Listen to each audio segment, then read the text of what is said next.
It all started with a dare.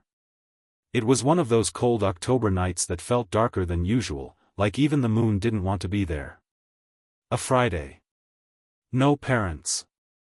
Just 6 seniors and a bonfire out in the woods behind East Hollow High School. It was the kind of night that asked for something to go wrong. But they didn't see it that way.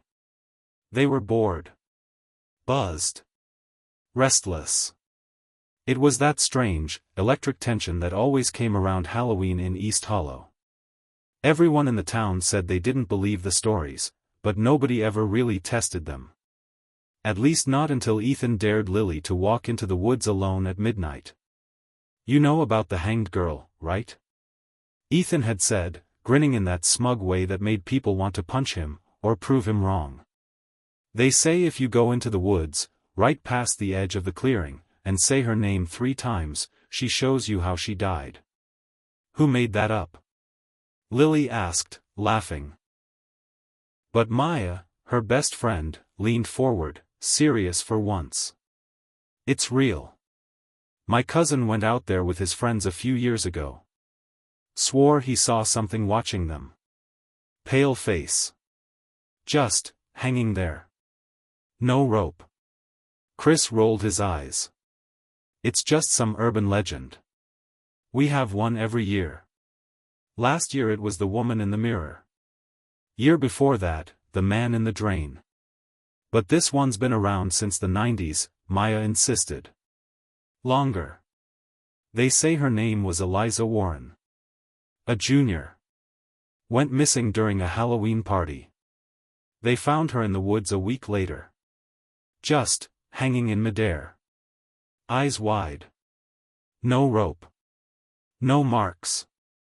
Just floating." "Creepy," Ethan said. "All the more reason for someone to try it." And of course, Lily being Lily, stood up and said, "I'll go." Everyone laughed. They clapped, cheered her on.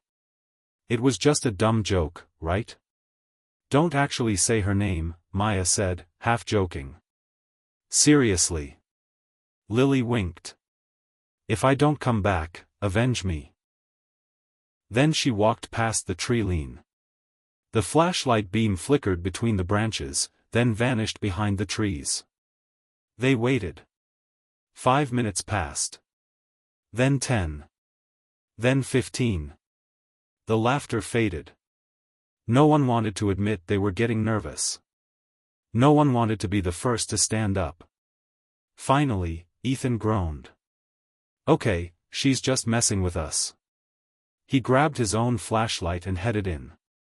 Chris followed. Then Maya. The other 3 stayed behind. But what the others didn't know, what none of them could know, was that the moment Lily passed the tree lean, she left more than just the bonfire behind. She left the world they knew. It wasn't a scream. Not exactly. But Maya swore she heard something, deep in the trees. A breath caught in the throat. A choking gasp. Then silence. They found her flashlight. It was on the ground, still on. The lens cracked. Flickering. But no Lily.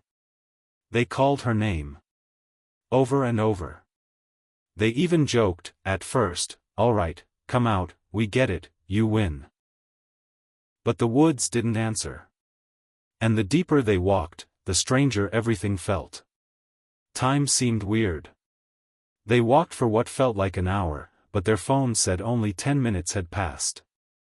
The forest looked familiar and completely wrong at the same time. Branches hung low like arms. Shadows moved even when the wind didn't. Eventually, they turned back. They told the others they'd lost her. Called her phone. Nothing. They figured maybe she got pissed and walked home. That made sense. It had to. But when they got back to town, her phone was still in the woods. So was her bag. She hadn't gone home. The police were called the next morning. A search party combed the woods. Dogs. Drones. Nothing. No tracks. No body. It was like she vanished into thin air. Her parents were destroyed. The school held a vigil. And the rest of them? They fell apart. Ethan stopped showing up to school. Maya couldn't sleep. She started recording herself every night to see if she sleepwalked. Chris claimed it was just trauma, that it was a freak accident. She probably got lost and fell somewhere, he kept saying. The woods are huge. But no one really believed that. Especially not Maya. Especially not after she started seeing things. It began small, shadows in her room that moved the wrong way. Lights flickering when she spoke Lily's name. Her own reflection blinking a second late. Then she found the video. She was scrolling through old Snap memories, and there it was, a clip she didn't remember taking. 10 seconds long. Shaky. Blurry. But in it, she was in the woods. Breathing hard. Then the camera tilted, and for just a moment, something swung into view. A face. Pale. Eyes wide. Lips moving like she was trying to scream but couldn't make a sound. Then static. Maya dropped her phone. When she picked it up, the video was gone. She went to Ethan the next day. Told him everything. He didn't laugh. He just looked, tired. Haunted. I've been hearing her voice, he whispered. In my house. She's not gone. She's pissed. 3 days later, Ethan was found dead in his bathtub. No sign of struggle. The door was locked. His phone, playing the audio from the bonfire that night. And beneath the laughter, if you listened close, was a voice whispering, "You left me." Chris tried to deny it. Coincidence, he said. Suicide. But he was scared too. Maya could tell. Then one night, Chris called her, panicked. He'd seen something in his mirror. A girl. Hanging upside down behind him. Neck bent wrong. When he turned, no one there. But when he looked back, his mirror had cracked. And in the fog of the bathroom window, someone had written. Do you see now? He left town the next morning. Now it was just Maya. She stopped going to school. She barely slept. She kept her lights on all the time. She started researching. Reading every article she could find on Eliza Warren. Digging into school archives. She found an old photo, buried in a yearbook from 1992. A girl with long black hair. Pale eyes. Too pale. Like they'd already seen death. The next page of the yearbook was torn out. Maya started having the dream. Every night, the same one, walking through the woods. Coming to the clearing. Seeing a figure hanging there, but not from a tree. Just floating. Twisting. Eyes open.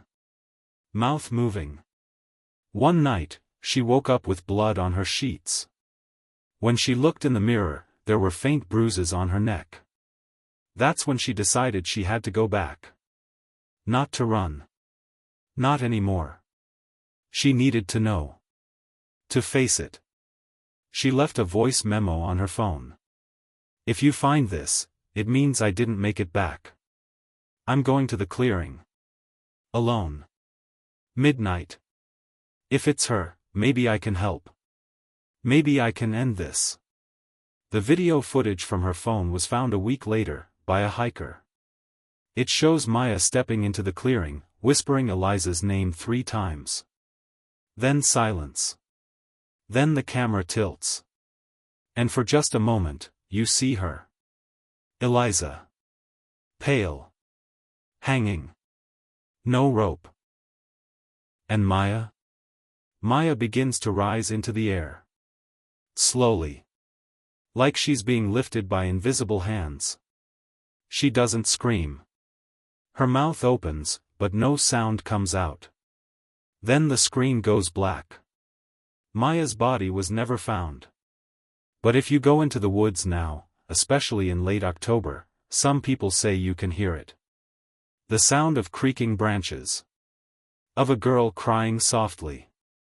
And if you're really unlucky, you'll look up. And see her. Mouth open. Eyes wide. Floating just above you. Waiting. The end.